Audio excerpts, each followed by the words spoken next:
ಅವರು ಶಿವಕುಮಾರ್ ಅವರು ಮುಖ್ಯಮಂತ್ರಿ ಆಗುವಂಥ ಅರ್ಹತೆ ಇದೆ.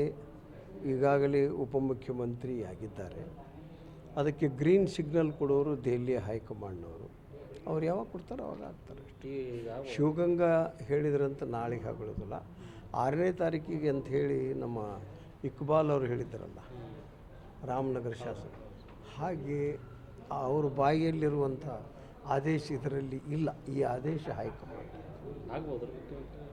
ಆಗ್ಬೋದು. ಈಗ ಅವರಿಗೆ ಅಸ್ಸಾಮದ ಒಂದು ಚುನಾವಣೆ ಜವಾಬ್ದಾರಿ ಕೊಟ್ಟಿದ್ದಾರೆ. ಆ ಯಾವುದೇ ಸಂದರ್ಭದಲ್ಲಿ ಅವರು ತೀರ್ಮಾನ, ಯಾರ್ದು ನಮ್ಮ AICC ಅವರು, ಆ ತೀರ್ಮಾನದ ನಂತರವೇ. ಮತ್ತು ಹಲವು ಬಾರಿ ಮುಖ್ಯಮಂತ್ರಿ ಶ್ರೀಮಾನ್ ಸಿದ್ದರಾಮಯ್ಯನವರು ಹೈಕಮಾಂಡಿಗೆ ವಿಚಾರ ಬಿಟ್ಟಿದ್ದು. ಹೈಕಮಾಂಡ್ನವರು ಯಾವಾಗ ಹೇಳ್ತಾರೆ ಅವಾಗ ಅದರ ಪ್ರಕ್ರಿಯೆ, ಅದರ ವಿಚಾರ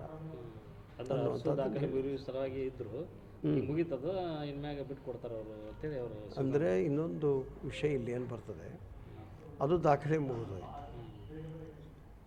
ಬಜೆಟ್ ಇದೆ. ಈಗ ಇಮಿಡಿಯೇಟಾಗಿ ಏನಾದ್ರು ಈ ರೀತಿಯ ತೀರ್ಮಾನಕ್ಕೆ ರಾಜ್ಯದ ಮೇಲೆ, ಆಡಳಿತದ ಮೇಲೆ ಬಜೆಟ್ ಮಂಡನೆಯ ಸಂದರ್ಭ ಇದೆ. ಈಗ ಬಜೆಟ್ ಮೀಟಿಂಗ್ಗಳು ನಡೆದಿವೆ, ಬೇರೆ ಬೇರೆ ಇಲಾಖೆಯವರು ಕರ್ಕೊಂಡು. ಅದರದ್ದು ಒಂದು ಸಮಸ್ಯೆ ಬರ್ತದೆ. ನನ್ನ ಅಂದಾಜು ಆಗ್ಬೋದು ಆಡಳಿತ ಇದು. ಅದೇ ಬಿಡಿ, ಬಜೆಟ್ಟು ಈಗ ತಯಾರು ಮಾಡಿಟ್ಟಂಥದ್ದನ್ನು ಹೈಕಮಾಂಡ್ನವ್ರು ಏನಾದ್ರು ತೀರ್ಮಾನ ಮಾಡಿದರೆ ಓದ್ಬೋದು ಅಷ್ಟೇ. ಅದು ಏನಿದ್ರು ವಿಚಾರ ಈ ರಾಜಕೀಯದ ಈ ವಿಚಕ್ಷಕ ದೃಷ್ಟಿಯಿಂದ ನೋಡ್ತಕ್ಕಂಥ ನಮ್ಮ ಹೈಕಮಾಂಡ್ನವ್ರು ತಗೊಂಡು. ಅಂದರೆ ನಿಮ್ಮ ಪ್ರಕಾರ ಒಟ್ಟಾರೆ ಬದಲಾವಣೆ ಆಕತಿ ಅದನ್ನು ಖಚಿತವಾಗಿ ಹೇಗೆ ಹೇಳ್ತೀರಿ? ಅದನ್ನು ಮಾಡೋರೇ ಅಲ್ಲಿದಾರಲ್ಲ. ಸಿದ್ದರಾಮಯ್ಯ ಅವರು ಕೊನೆ ಬಜೆಟ್ ಅಂತ ಕಾದು ನೋಡ್ಬೇಕು ಇವು. ಅಂದರೆ ಇನ್ನು ಅವ್ರ ಬೆಂಬಲ ಹೇಳ್ತಾರೆ, ಇಲ್ಲ ಪೂರ್ಣಾವಧಿ ಆಗಬೇಕು ಇದೊಂದು. ಅದು ನಡೆದು ಸಿದ್ಧಗಂಗಾ, ಶಿವಗಂಗಾ ಮತ್ತು ಈ ನಮ್ಮ ರಾಮನಗರ, ಇಕ್ಬಾಲ್, ಹಿಂಗೆ ಅಲ್ಲೇ ಇದ್ದೇ ಇರ್ತದೆ. ಇದು ಪೊಲಿಟಿಕಲ್ ಆಗಿ ಇರುವಂಥದ್ದು.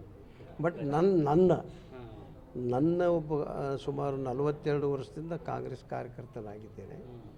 ವಿವಿಧ ಹುದ್ದೆಗಳಲ್ಲಿ ಪಕ್ಷದಲ್ಲಿ ಸೇವೆ ಸಲ್ಲಿಸಿದ್ದೇನೆ.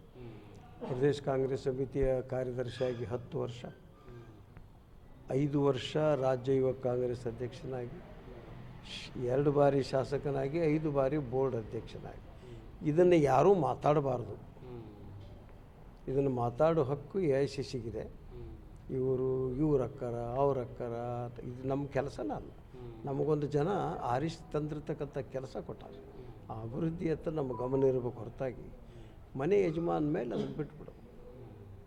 ಅದನ್ನು ನಾವು ಮಾತಾಡಿ ಜನರಿಗೆ ಅದೊಂದು ಪುಕ್ಕಟೆ ಮನರಂಜನೆಯ ಸ್ಥಿತಿ ರಾಜಕಾರಣ ಆಗಬಾರ್ದು ಅಂತ ನನ್ನ ದೃಷ್ಟಿ. ನಮ್ಮ ಕೆಲಸ ಅಲ್ಲ ಇದು ಮಾತಾಡೋದು. ನಿಗಮಗಳು 52 ಸ್ಥಾನಗಳು ಬದಲಾವಣೆ